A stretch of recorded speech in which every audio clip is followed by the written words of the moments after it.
Você tem o Espírito de Deus ou não? Abra, por favor, a sua Bíblia em Romanos, capítulo 8, versículo 9.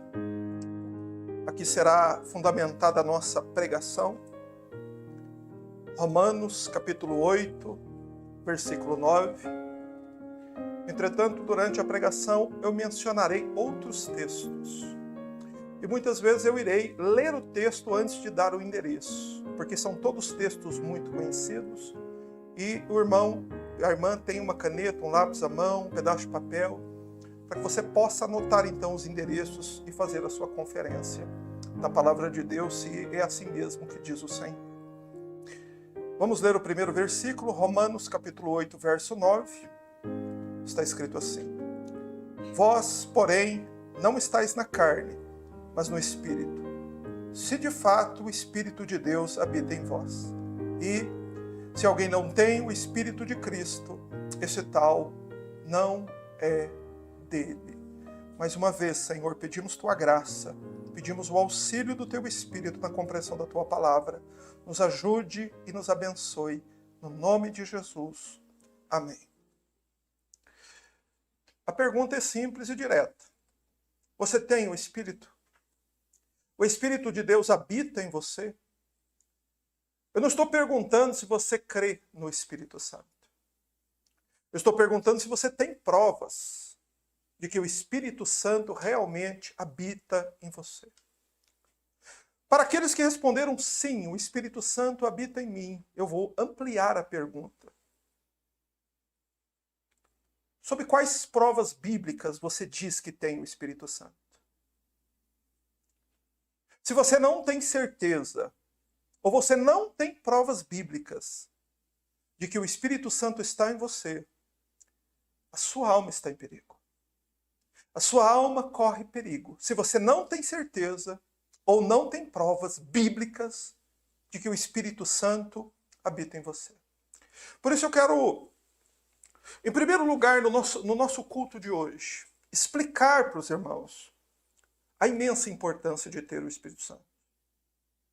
Em segundo lugar, eu quero mostrar aos irmãos como a Bíblia nos informa quem não tem o Espírito.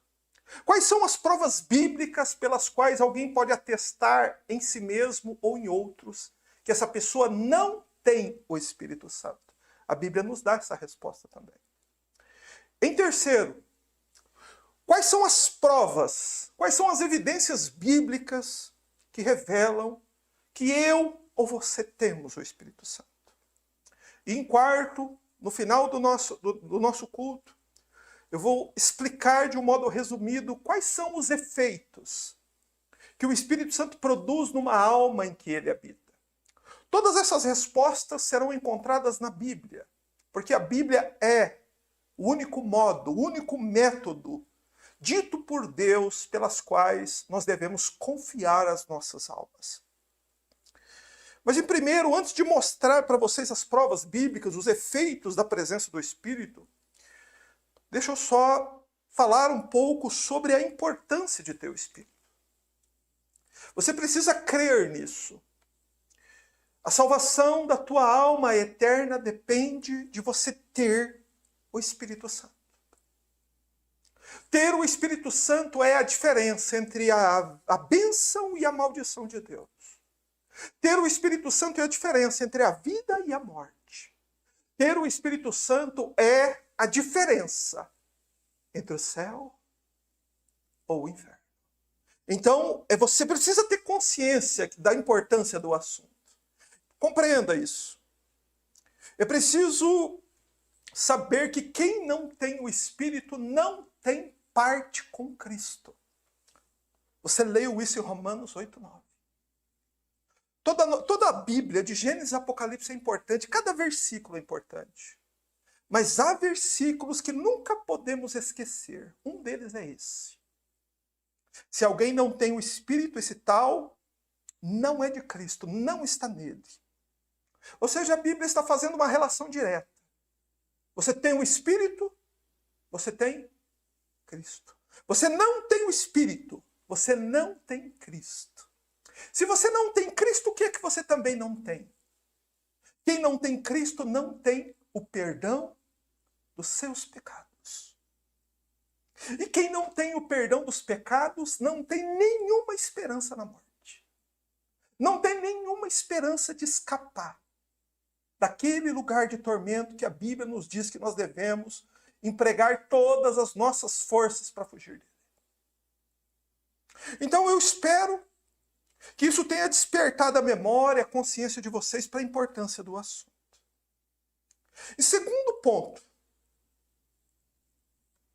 quem não tem o Espírito não é apto ao céu.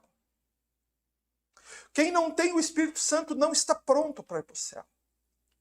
Mas todo mundo espera morrer e depois ir para o céu. Isso é natural, as pessoas esperam isso. Só que as pessoas fazem isso sem considerar como é que é o céu. A Bíblia nos diz em Apocalipse 21, 27, que não entra no céu nada impuro, nada contaminado pelo pecado. E isso diz respeito, está falando diretamente a respeito da nossa própria natureza. Nós somos, por natureza, inadequados ao céu. Por natureza, você e eu não temos um gosto natural pelas coisas espirituais, pelas coisas de Deus e nem pela habitação celeste. Nós não temos este gosto natural. Nós não nascemos com essa disposição natural. É por isso que o homem precisa do Espírito. É a obra do Espírito que torna um pecador, como eu e como você, aptos a deixar este mundo na hora da morte e termos a nossa alma levada pelos anjos para junto de Deus. Porque essa é a nossa esperança. É preciso que haja uma mudança do coração pecaminoso, apegado ao mundo e ao pecado, para torná-lo, este coração, desejoso das coisas eternas e espirituais. É preciso haver essa mudança. E só o Espírito Santo faz isso. Portanto, queridos, não há nenhuma chance de ninguém chegar no céu sem que antes, enquanto esta pessoa está viva aqui neste mundo, caminhando aqui, pensando aqui, respirando aqui, o Espírito Santo não tenha entrado no coração dela e transformado o coração. Você entende a importância do Espírito? Sem ele, ninguém é apto ao céu, ninguém vai ao céu, ninguém tem Cristo, ninguém tem nada. Por isso é muito importante nós repassarmos de volta o assunto. A Bíblia deixa muito claro, o apóstolo Paulo deixa muito claro também uma outra verdade. Quem não tem o Espírito não é um cristão. A pessoa pode se chamar de cristã, pode frequentar uma igreja chamada cristã, pode participar de algum lugar em que tem uma cruz pregada na parede. Só que se ela não tem o Espírito, a Bíblia deixa muito claro. Essa pessoa não é um cristão. Se alguém não tem o Espírito de Cristo, esse tal não pertence a ele, não é dele, não é cristão. Só que no nosso tempo requer muito pouco para fazer um cristão. Deixa o homem batizar, deixa ele participar da ceia, deixa ele frequentar os cultos. Pronto, está feito um cristão hoje. Mas não é assim de acordo com a Bíblia. Sabe como é produzido, como é feito um cristão de acordo com a Bíblia? É feito através de uma cooperação mútua da Trindade. Deus, o nosso Pai, Ele escolhe, Ele elege aquele que será salvo. Mas Ele não escolhe todo mundo, não. Deus escolhe um entre milhares. A Bíblia diz que os salvos são sempre poucos quando comparados aos ímpios. Então Deus, Ele escolhe. Sem a eleição de Deus, é impossível qualquer pessoa ser salva. Em primeiro lugar, é preciso a eleição. E isso é algo que Deus fez por sua soberana escolha antes da fundação do mundo. Então isso já está definido, decretado e não há mudança. Só que isso é indispensável para que alguém se torne um cristão. Depois, no tempo, quando este pecador ele é chamado pelo Evangelho, este pecador ele vai a Cristo. Sabe por quê? Porque ele percebeu um estranho fardo nas suas costas. Você conhece o livro do Peregrino? Você se lembra o que fez o Peregrino entrar no caminho? O fardo. Só vai ao filho quem sente o fardo. Só sente o fardo quem é eleito. E aquele que vai ao filho, a Bíblia garante, este recebe o perdão de seus pecados, é justificado, é salvo, recebe o Espírito Santo, e então a obra é realizada nele. Só que esta obra que o Espírito Santo realiza no coração de um pecador, eleito, chamado e salvo por Cristo, produz efeitos. Há efeitos que a obra do Espírito Santo produz, e nós precisamos ter convicção, consciência de quais são esses efeitos. Uma outra verdade se destaca aqui quando nós falamos sobre isso. Sem o Espírito Santo, a tua religião não vale nada. Sem o Espírito Santo, as tuas orações não valem nada. Seus jejuns não valem nada. Seus esforços não valeram nada. Suas esmolas não valeram nada. É preciso que esta obra seja realizada em nós. É preciso ter consciência. É preciso ter certeza se o Espírito Santo habita em nós ou não. Mas há pessoas que vão dizer assim, é impossível saber. É difícil saber. Na verdade, essas pessoas são descuidadas. Elas não estão conscientes do enorme perigo que correm. E só por se indispor a querer saber sobre algo tão importante quanto isso, já há dúvida se essa pessoa tem o Espírito Santo ou não. Você não deve fazer isso. Você não deve deixar isso no campo da incerteza, porque é possível você saber, é possível você entender, e para isso não é preciso você ter uma visão celestial. Apenas fazendo uma investigação clara com a palavra de Deus, você já vai ter consciência se você tem ou não tem o Espírito Santo. Mas antes de olhar isso, eu quero fazer com que os irmãos olhem para uma verdade um tanto incômoda, que está lá no livro de Judas, é o penúltimo livro do Novo Testamento, Epístola de Judas. Fica antes do livro de Apocalipse, é bem fácil de ser encontrado.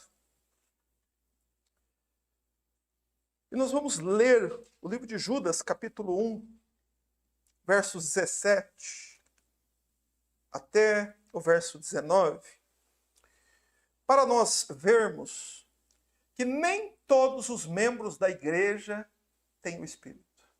Isso que Judas está ensinando. Não é porque eu faço parte de uma igreja que eu tenho o Espírito. Judas está ensinando que nem todos os membros da igreja têm o Espírito. Leia, por favor, confira aí na sua Bíblia. Ele diz assim: Vós, porém, amados, lembrai-vos das palavras anteriormente proferidas pelos apóstolos de nosso Senhor Jesus Cristo, os quais vos diziam: no último tempo haverá escarnecedores, andando segundo as suas ímpias paixões. São estes os que promovem divisões, sensuais, que não têm o Espírito. Isso que você acabou de ler é uma profecia apostólica. Os apóstolos proferiram esta profecia. E nesta profecia está contida as marcas que revelam quais são os participantes da igreja que não têm o Espírito. Como são essas pessoas que esta profecia nos avisa, nos alerta a respeito delas? Em primeiro lugar, a palavra nos diz que elas são escarnecedoras. Essas pessoas que frequentam igrejas, que frequentavam igrejas lá nos dias de Judas, escritor dessa carta, são escarnecedoras. O que quer dizer isso? Elas ridicularizam e zombam determinadas coisas. Elas fazem parte da igreja. Só que quando se toca em determinados pontos da doutrina, elas zombam e ridicularizam. O que é que elas ridicularizam? É claro que elas não ridicularizam a Cristo, nem ridicularizam a cruz e nem a Bíblia. Não são essas coisas, elas fazem parte da igreja. Não faria sentido haver uma profecia dos últimos tempos falando de escarnecedores, de pessoas que viveriam em suas ímpias paixões sendo sensuais, sendo que no mundo está cheio de gente assim e as pessoas do mundo são assim por natureza. Judas está nos alertando sobre um perigo que se infiltra na igreja. de pessoas que escarnecem. Do que elas escarnecem? Elas zombam de todo tipo de ensino que fala a respeito da importância de uma vida de retidão e santidade. Quando estas pessoas, que os apóstolos estão nos avisando aqui, nesta profecia, ouvem sobre pregações sobre santidade, sobre vida reta, elas escarnecem. Você quer ver as pessoas escarnecerem? Pregue a elas o sermão da montanha. As pessoas vão se retirar escarnecendo, dizendo, achando que o sermão da montanha é algum tipo de exagero, que aquilo é impossível ser guardado. Estas são as pessoas que Judas está nos alertando aqui, que a palavra de Deus está nos alertando. Estes são os escarnecedores. Por que eles são escarnecedores? Porque a Bíblia diz aí no verso 18 que eles andam segundo as suas ímpias paixões. Ou seja, eles não veem nenhum problema em viver no pecado. São ímpios infiltrados dentro da igreja. Como se define um ímpio? O que é um ímpio? O ímpio é uma pessoa que vive sem lei. A definição de ímpio é essa. O ímpio, ele não se importa com o que a Bíblia diz. Ele vive do jeito que lhe interessa. Ele não se importa com o que a Bíblia diz. Cuidado com pessoas que não se importam com o que a Bíblia diz. Cuidado com aqueles que, quando a Bíblia os alerta, eles se esquivam, porque eles querem andar segundo suas ímpias paixões. Judas nos diz ainda no verso seguinte, verso 19, que eles promovem divisões. Isso quer dizer que eles não se importam em andar além das fronteiras entre o santo e o profano. Eles vivem entre os dois mundos. Eles vivem na igreja, vivem no mundo, e eles não se importam em frequentar o mundo e frequentar a igreja. Eles não se importam com isso. Mas, por fim, eu quero que você olhe esse detalhe, por favor, na sua Bíblia, que Judas diz que essas pessoas são sensuais. Você notou que aí está uma evidência exterior daquilo que eles são no coração? O que é ser sensual? Há nestas pessoas que frequentam igrejas uma marca exterior. A marca exterior deles é a sensualidade. Jesus comparou o homem com uma árvore e disse: se o homem for bom, vai dar fruto bom. Se ele for mau, vai dar fruto mau. A sensualidade é um fruto mau. Mas por que essas pessoas, elas gostam, elas andam assim? Por que elas têm esse desejo que as pessoas sejam atraídas pela sensualidade dela? É porque o coração dela está apegado ao mundo e ao pecado.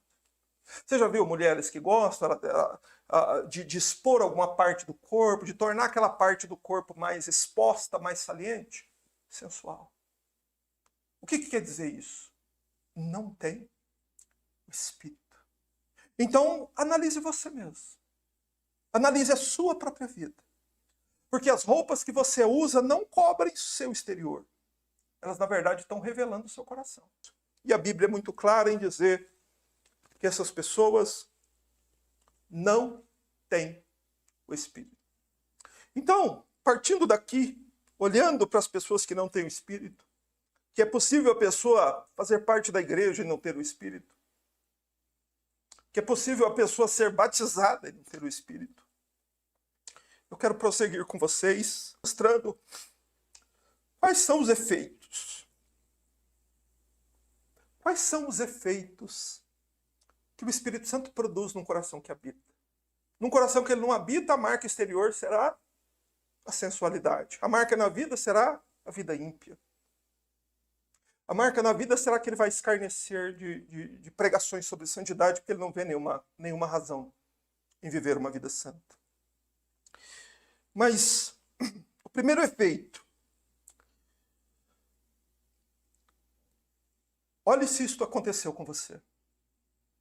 O primeiro efeito do Espírito Santo na vida de uma pessoa é a ressurreição espiritual. O apóstolo Paulo diz em Efésios 2:1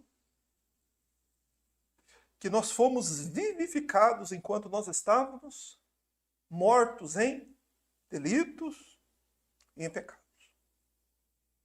Então a Escritura é clara em nos mostrar que todos aqueles que foram alcançados pela obra do Espírito Santo, essas pessoas foram vivificadas. O que significa isso? Quando a gente nasce naturalmente vivos para o mundo, vivos para o dinheiro, vivos para a política, vivos para os bens, vivos para os prazeres pecaminosos. Mas, por outro lado, nascemos mortos para Deus. Isso aqui é uma prova de que a criança nasce morta para Deus? Chama ela para orar. Chama a criança para ler a Bíblia, para ensinar alguma coisa espiritual, algum princípio espiritual para ela. Ela está morta para isso. Só que tudo isso muda, meus amados irmãos, quando o Espírito Santo vem sobre a vida do homem. Quando o Espírito Santo vem sobre a vida do pecador, há uma ressurreição espiritual. Quer dizer que o Espírito Santo vem e muda as disposições do coração. Ou seja, o que o Espírito Santo faz? Ele pega a nossa vontade, que antes era inclinada para o mundo e para o pecado, e ele traz a nossa vontade para as coisas eternas e espirituais. Ele muda o coração. O Espírito Santo é quem tem este poder de inclinar a nossa vontade para as coisas de Deus. Isso é uma prova de que alguém tem o Espírito Santo. Antes era apegado ao dinheiro, apegado aos bens, apegado ao mundo, aos prazeres, às músicas, a tudo aquilo que o mundo produz. Mas subitamente essa pessoa mudou. Ela perdeu a vontade dessas coisas. E a vontade dela se inclinou então para orar, para buscar a Deus, para cultuar a Deus. Isso é uma forte evidência de que o Espírito Santo tem realizado a obra dele no seu coração. O segundo efeito, depois da ressurreição espiritual. Eu não estou colocando, evidentemente, esses efeitos numa ordem cronológica, na sequência que eles acontecem, porque simplesmente é muito difícil para a alma humana, para a mente humana compreender em qual sequência eles acontecem. Mas o que eu quero colocar aqui é o seguinte: o primeiro efeito é a ressurreição espiritual. O segundo efeito é a convicção do pecado, da justiça e do juízo. E disso o Senhor Jesus nos informou em João 16:8, quando o Senhor Jesus diz que quando ele vier, ou seja, quando o Espírito Santo vier, ele viria convencer o mundo do pecado, da justiça e do juízo. Então, numa alma onde o Espírito Santo veio sobre ela, essa pessoa teve os olhos abertos para a gravidade da própria culpa, do próprio pecado, da malignidade do próprio coração diante de Deus. Algum pregador pode ter te alarmado, talvez alguma doença tenha te humilhado, mas quem fez o coração ser convencido da enormidade, da gravidade da sua culpa diante de Deus foi o Espírito Santo de Deus. Louvado seja Deus. Só o Espírito Santo pode fazer isso. Você pode ouvir 1 milhão de pregadores. Você pode ouvir 1 milhão de pregações e nada mudar o seu coração. Mas você pode, em algum momento, no meio da rua, em qualquer lugar, ou no seu quarto, ou em algum ambiente, vir sobre você aquela consciência, aquela convicção dos seus próprios pecados. Isso é uma evidência de que o Espírito Santo está atuando neste coração.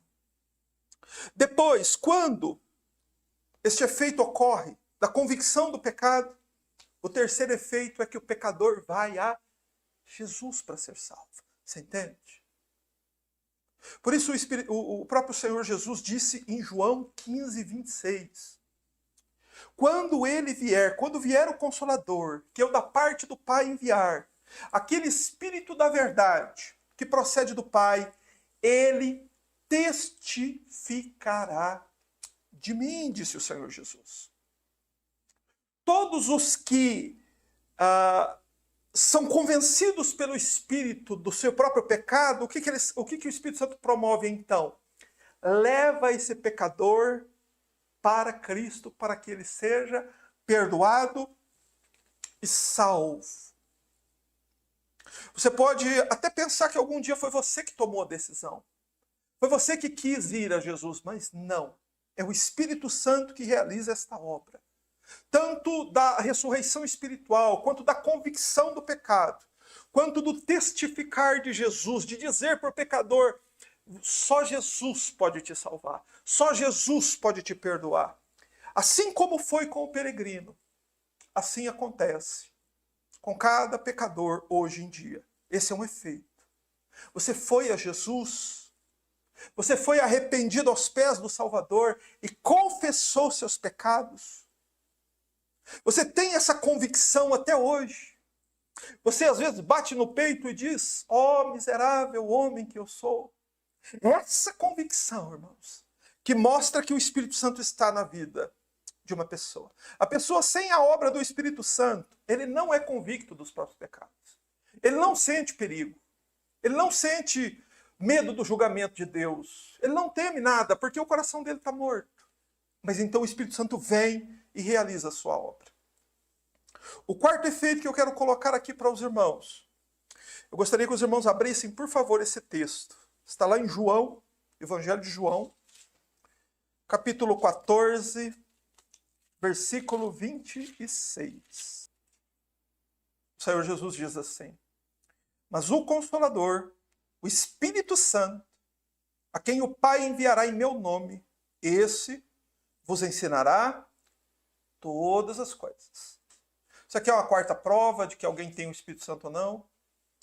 Essa pessoa, ela tem uma mente e um coração iluminados pelo Espírito Santo. Isso aqui é uma verdade sobre a natureza humana. Os homens são completamente ignorantes a respeito das realidades espirituais.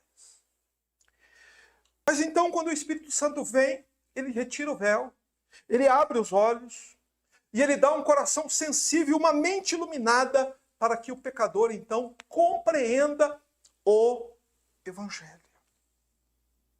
Você quer uma prova que o Espírito Santo ele ensina as pessoas a quem ele realiza a obra do coração?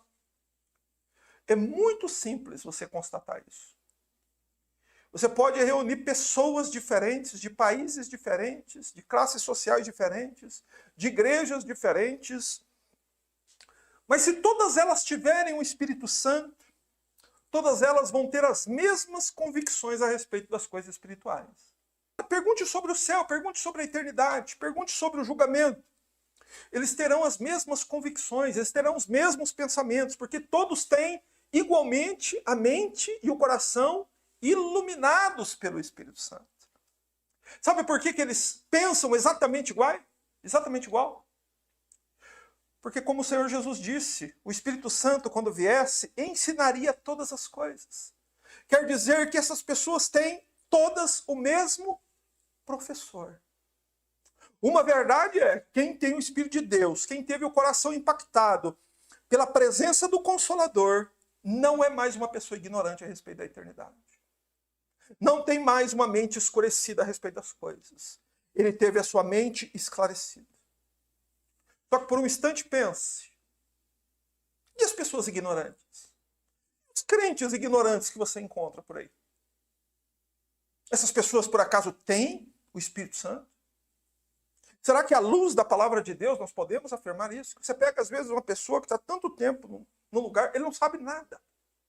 Absolutamente nada. Sobre o céu, sobre a eternidade, sobre o dia de julgamento. Ele não sabe nada, não aprendeu nada. Você sabe por que ele não aprendeu nada?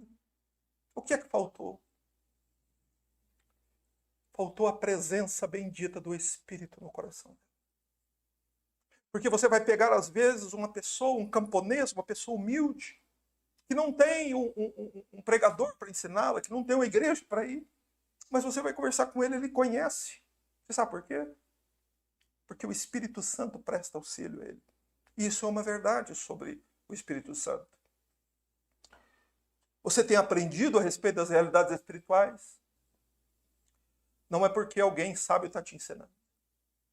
Se você tem, é porque o Espírito Santo está ensinando o seu coração. Pois do mesmo modo, na mesma congregação, continuam havendo pessoas ignorantes a respeito das verdades espirituais eternas. E essa ignorância é prova da ausência do Espírito. E se você não tem o Espírito, você não tem Cristo. Se você não tem Cristo, você não tem nada. Então pare e pensa. Avalie o seu coração. Seu coração foi iluminado, sua mente foi iluminada, aquela ignorância sumiu, agora você entende, você crê. Se isso aconteceu, isso é uma evidência, é uma prova incontestável de que o Espírito Santo está operando na sua vida.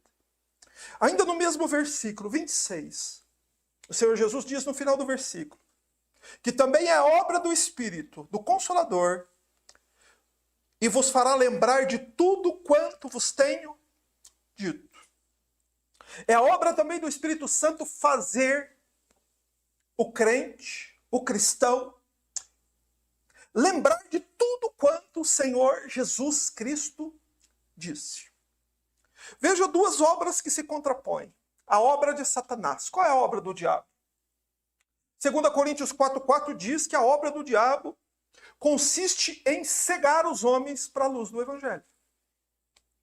A obra do Espírito consiste em abrir os olhos, em iluminar os olhos dos homens para a glória de Cristo por meio do Evangelho.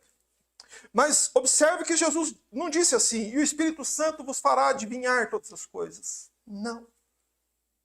Ele vai fazer você lembrar. Sabe por que ele faz lembrar? Porque você lê o Evangelho. Porque você conhece o Evangelho. Porque assim como o apóstolo Paulo exorta a igreja, que a palavra de Cristo habite ricamente em seu coração.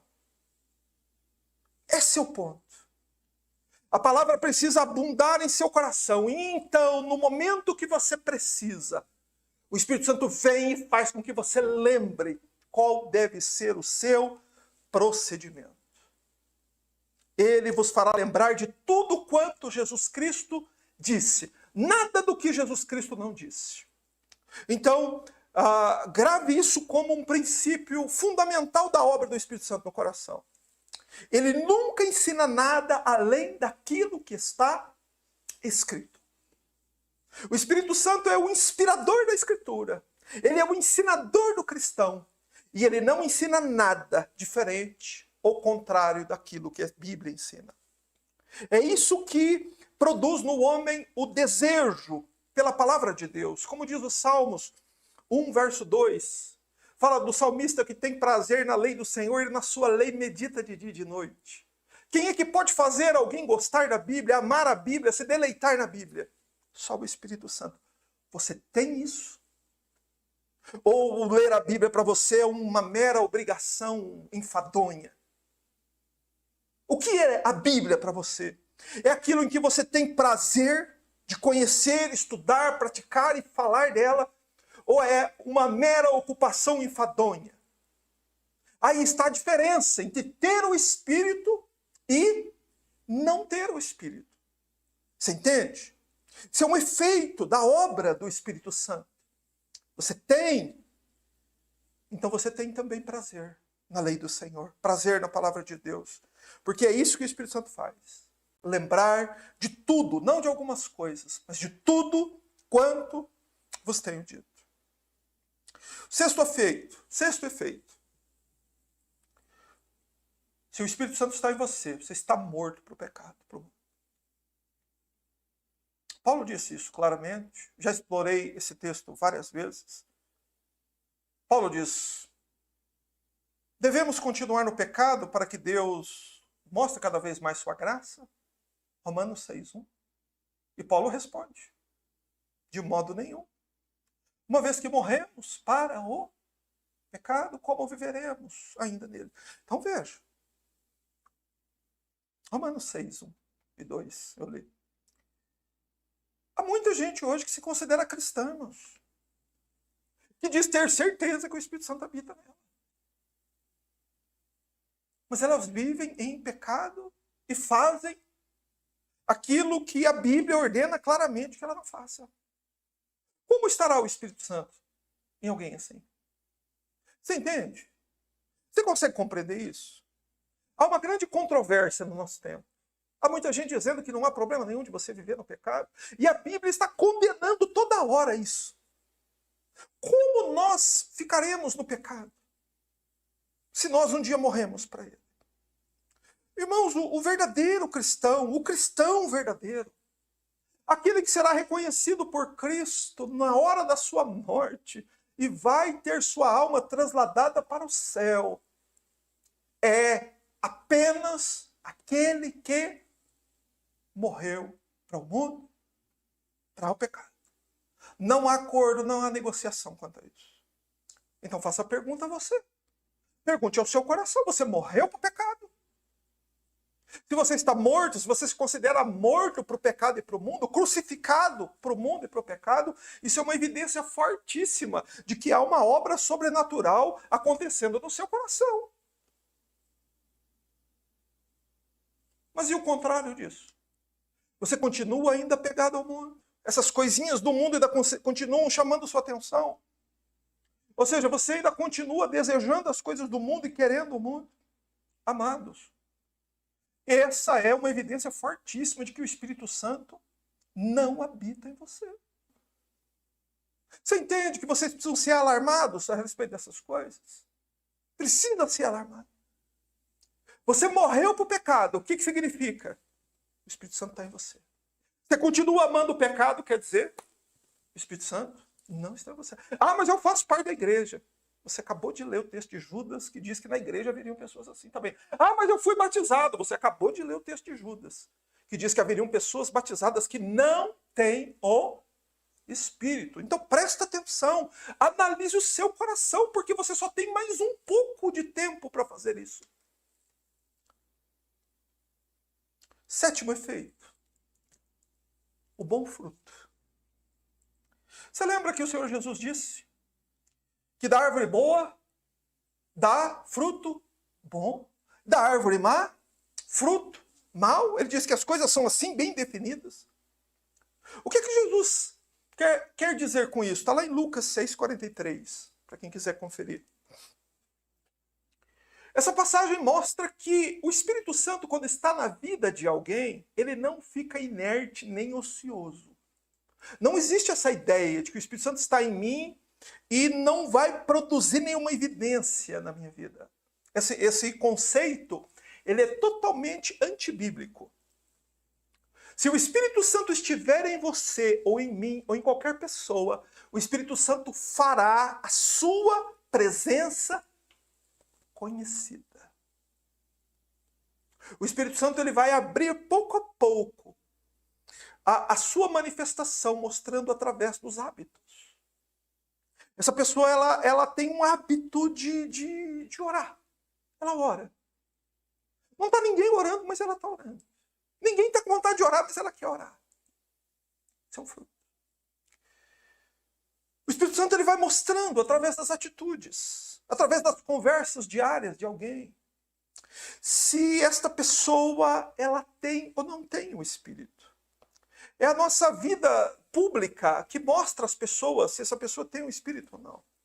Mas ninguém deve, em momento algum, supor que tem o Espírito Santo sem que haja o fruto bom.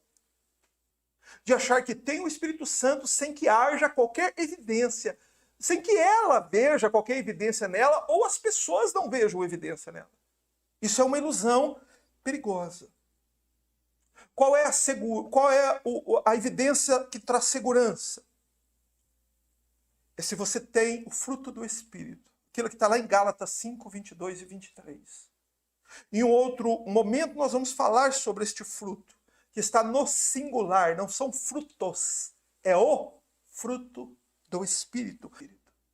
Se a árvore for ruim, o fruto será mau. Quais são os frutos maus? Obras da carne, prostituição, avareza, lascívia, mentira, inveja, calúnia, maledicência. São frutos maus que revelam que essa pessoa não tem o Espírito. Assim diz o Senhor. Oitavo lugar, já estou terminando. Vida de santidade prática. É aqui que está o problema. A Bíblia não diz claramente que nós fomos eleitos segundo a presciência de Deus em santificação do Espírito. A passagem está lá em 1 Pedro, capítulo 1, verso 2. São versículos que a gente tem que conhecer de cor. 1 Pedro 1, 2. Somos eleitos segundo a presciência de Deus Pai em santificação do Espírito. Aqui, duas verdades para nós, muito importantes.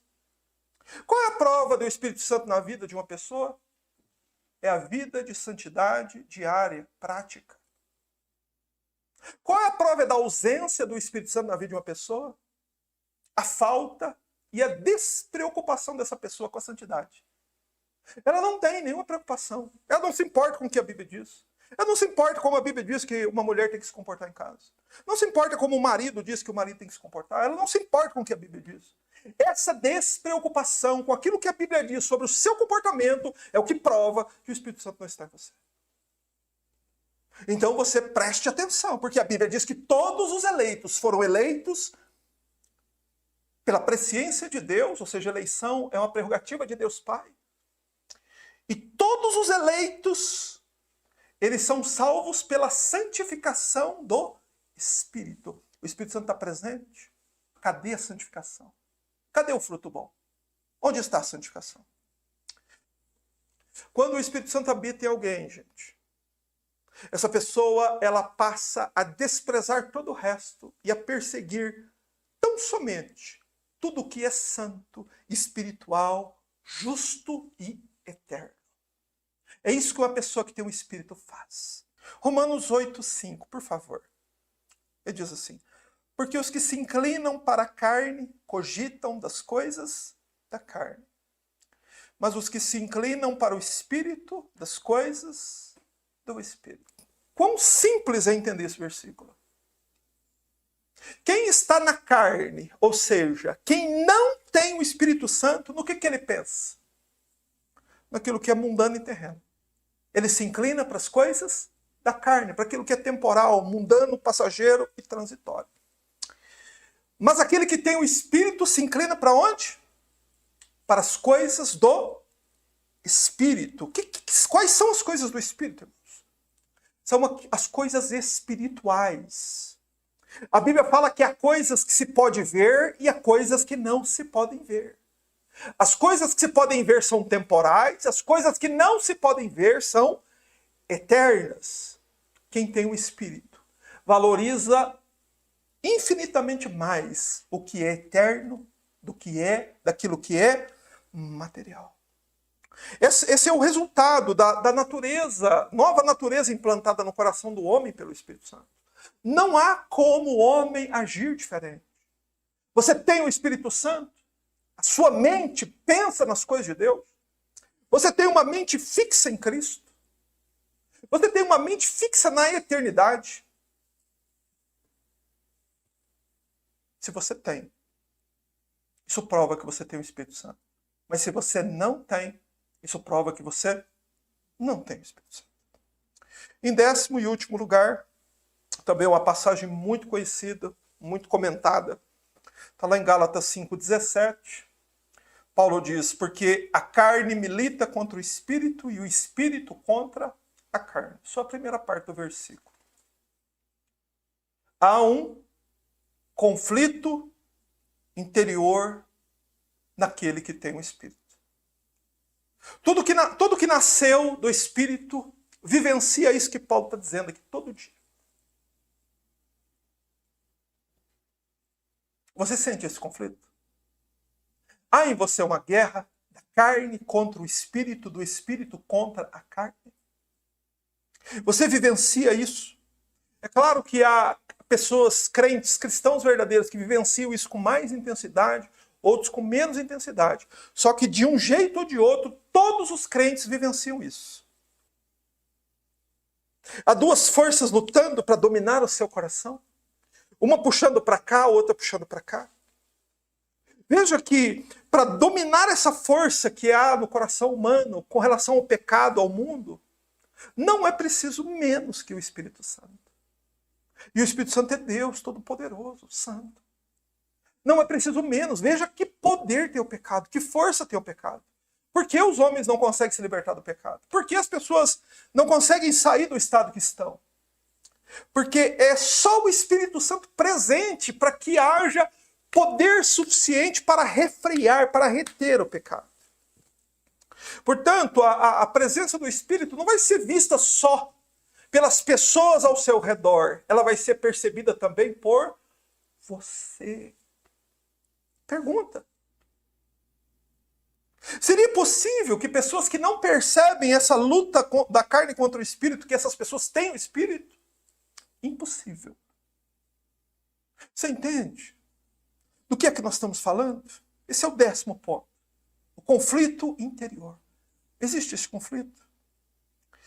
Por isso eu quero encerrar aqui a minha exposição, a minha pregação, este ensino, dizendo aos irmãos o que é esperado de uma alma depois de examinar um assunto como esse. O que se espera aqui dos irmãos que estão aqui, das pessoas que estão assistindo pela internet agora, das pessoas que assistirão esse culto depois? É preciso que cada um de nós cheguemos a uma conclusão agora. Você precisa chegar a uma conclusão sobre a sua alma agora. Deixa tudo de lado, esquece o resto. Você tem o Espírito Santo em seu coração? Você tem o Espírito? Eu não estou perguntando se você é perfeito. Eu estou perguntando se você vê em si mesmo estas marcas. Elas estão em você, você as vê? Se sim, se você pode dizer assim, sim, eu vejo essas marcas em mim. Eu vejo. Então você deve viver agora para adorar a Deus.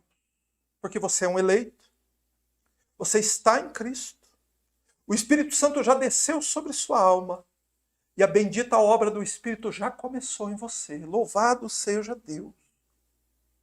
Só que eu temo que a maioria dirá, não. Eu não tenho encontrado essas marcas em mim. E então, exatamente por causa da importância desse assunto, eu quero dar a você um resumo dessas 10, porque eu sei que você já esqueceu.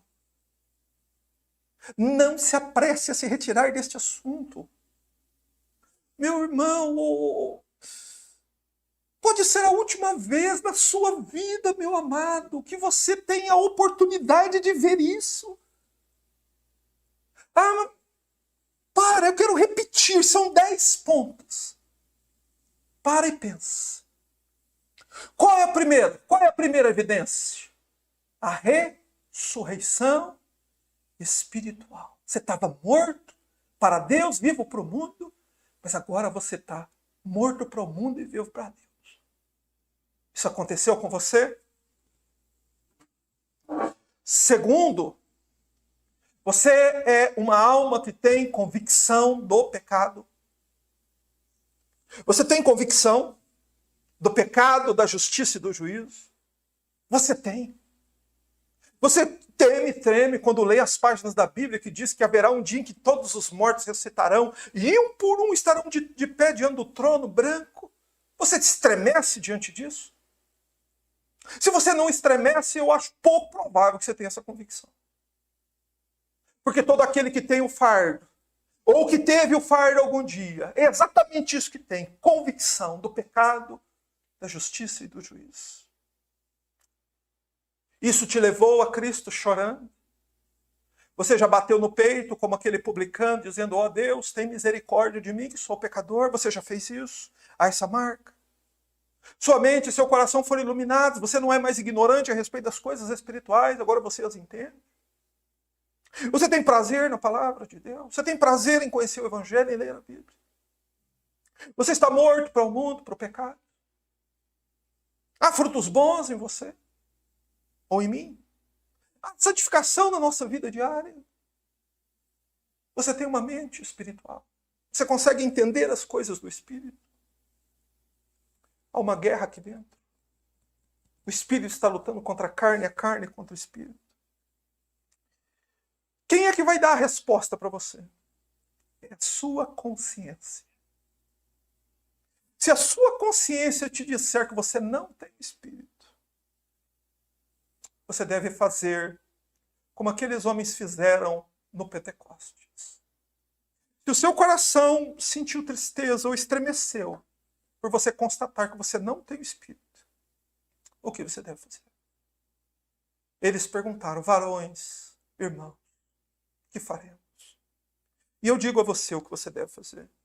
Na verdade, quem diz o que você deve fazer é o próprio Senhor Jesus. Ele disse, Todo que o Pai me dá virá a mim, e o que vem a mim, de maneira nenhuma, o lançarei fora. Se o Pai te deu a Cristo, o seu coração vai se apegar a Cristo. Se você é um eleito de Deus, essa convicção vai vir sobre a sua vida. O seu coração vai mudar. Deixa de estar morto para Deus e passa a estar vivo para Deus. E você morre para o mundo e para o pecado. Essas são as implicações da eleição. Jesus disse que nenhum dos eleitos deixará de ir a Ele. Todo que o Pai me dá virá a mim. E o que vai a Ele, o que Cristo fará? De maneira nenhuma Ele lançará fora. Quer dizer, Jesus Cristo não rejeitará nenhum pecador culpado que for conduzido a Ele pelo Espírito, dizendo: ó Senhor, tem misericórdia de mim. Por isso é isso que você deve fazer agora. Você deve ir a Cristo. Você está a um passo do céu, você também está a um passo do inferno. Mas você também está a um passo de Cristo. Uma oração. Uma oração. Escuta o que Ele diz. Todo aquele que vem a mim, de maneira nenhuma, lançarei fora. Então vá a Ele. Feche seus olhos, por favor. Vá a Ele. Creia no que Ele disse. Todo que o Pai me dá virá a mim. Se você ouve Deus te chamando, é porque Deus escreveu seu nome no livro da vida antes da fundação do mundo. E se o Pai te elegeu, o Filho não te rejeitará. Ó grande Deus, bendito seja o teu nome. Bendito seja o Senhor, por esclarecer diante das nossas mentes fracas verdades tão importantes. Senhor, nada menos que a eternidade descortinada diante de nós. E nós pedimos o teu auxílio, Senhor. Meu Deus, para aqueles que têm o Espírito, para que perseverem na jornada, para que continuem caminhando, para que continuem a batalha, para que continuem pedindo o auxílio do Senhor, que continuem conhecendo a palavra, conhecendo mais das coisas do Espírito, falando mais do Evangelho de Cristo. Mas, ó Senhor, temo por aqueles que não têm o Espírito. Temo por estas almas, meu Deus. Peço ao Senhor que tenha misericórdia, para que não venha chegar, Senhor, o dia do julgamento, ou algum de nós venha partir de súbito deste mundo, sem termos o Espírito. Meu Deus, tem misericórdia, tem compaixão de nós.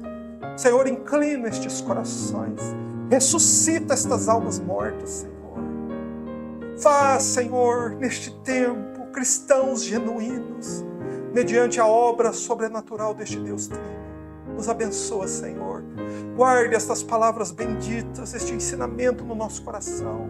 Meu Deus, para que nós, Senhor, não venhamos jamais nos esquecer. Nos ajude, meu Deus. Damos graças a Deus por este culto, por este ensinamento. E ao Senhor adoramos, no nome santo de Jesus. Amém.